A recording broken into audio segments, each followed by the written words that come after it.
think if you can help parents identify, if you can sell the school system or their involvement to them, and that's what you do in any sales program, is be able to go and tell someone, look, I'm not selling you an education, I'm selling you something bigger than education. I'm selling you some days and nights and years and experiences that your children could have, that that they can have that you have not experienced. So you want to sell parents not just the illusion of their kids coming to school for 185 days a year, but that they're coming to school to get a freedom that their parents have yet to obtain. It's so much that has happened this year, so many changes that have occurred, including changes of leadership, how central office is structured, how decisions are made. That this is a learning curve for everyone. And so it's understandable that it's going to be a little bit slow starting out and understanding this whole concept of choice.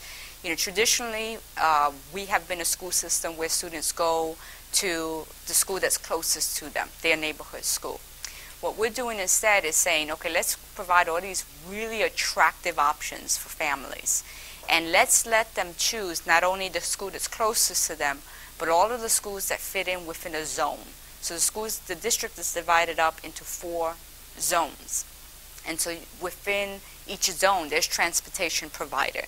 So a family can choose any school within that zone and know that they can either walk to the school or have transportation provided.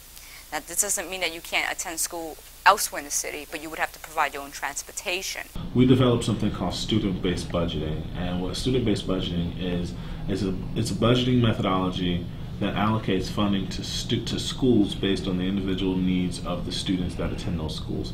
That's one example of where that $14,000 figure comes from. It gets inflated by things like teacher salaries, cost of real estate in a district like this. But what we're trying to do more of is, instead of having those $14,000 being spent on central office issues, like the salaries of people like me and people here in the central office making decisions for the school district, we're trying to put as much money in the classrooms and in the school system itself. In the school environment, parents don't feel welcome. So when they go into a school and the security guard is there, the security guard is not saying those things to them. The security guard says to them, sign in here because you have to sign a book. That's not welcoming. So from that point on, that parent doesn't feel welcomed. So we need to open up our doors, have customer service training, whatever we need to do to ensure that these parents feel welcome in their schools.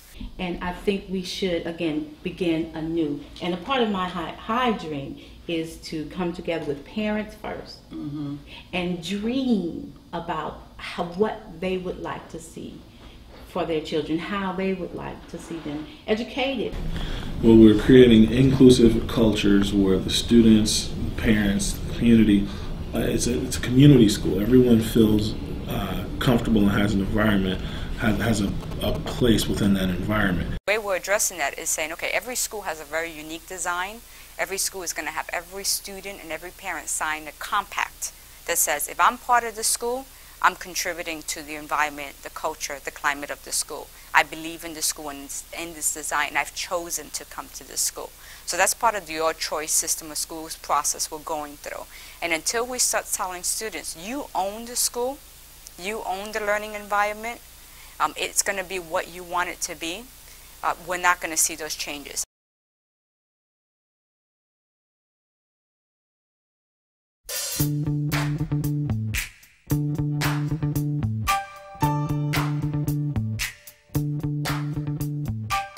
I think there's 2 main things. I think it's the youth. I think it's y'all, right?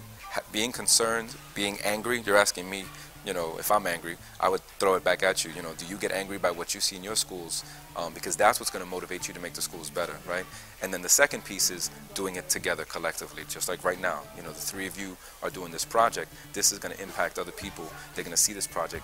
They're going to want to be connected, right? And so turning that interest, that anger into a project that allows students to organize collectively to make the schools better is probably the best way.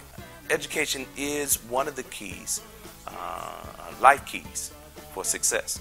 And I think what we put in our heads, what we put in our brains, how we exercise this muscle, there's unlimited potential. And I think if I could say and give advice to young people today, I would say, put something in your mind. If it ain't happening at school, you read a book, you get on the internet. There's no excuse now for us not engaging our minds. No matter where you come from, no matter what your circumstance, there is nothing that you can't achieve. Nothing. You know, people have this tendency to say, oh, well, you know, these kids are poor, they come from the projects, maybe a parent is incarcerated, maybe a parent has substance abuse issues, you know, maybe a parent isn't working. It's not about where you're from, it's about where you're going.